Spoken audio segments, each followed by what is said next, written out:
I went to my sister's in South Dakota a couple weekends ago, and that's when I came up with the idea of doing a ribbon skirt in her honor. She's been doing them for a couple years now, and to get started, we basically had our colors picked out in our fabric, and then we set everything up like the sewing machine and getting everything cut to the right length. She taught me how to cut it the right way and make sure everything's the same length.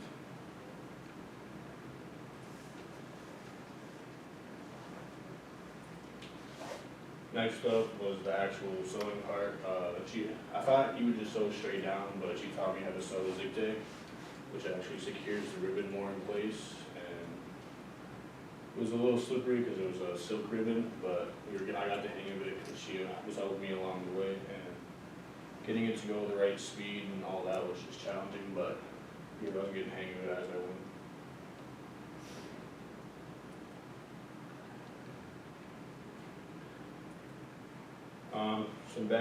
One bad thing that went was the silk. Like I said, the silk ribbon was very slippery and it slipped a lot, and it also was fraying a little bit along the edges. But my sister was able to help me, and she taught me some techniques to prevent it from fraying as much, and also just cutting it well.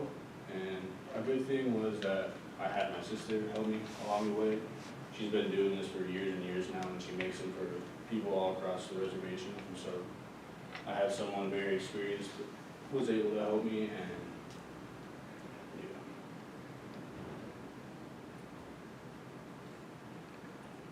The last thing I had to do was put the waistband in and then sew the fabric around the waistband so that whoever's able to wear it. And that part was probably the easiest part out of all of it. All you had to do was put the waistband around the top and then kind of fold it over and sew it. And that didn't take too long at all, probably took like an hour or so.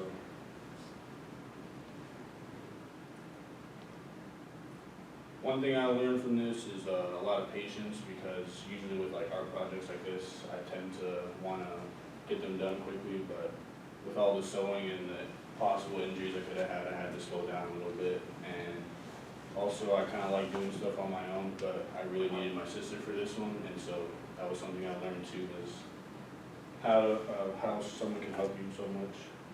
And this was the final project. She ended up taking it apart and using it for other projects, but that's what I ended up coming along with. I was going to say, is anyone wearing it? But it's already taken apart, huh? Good job.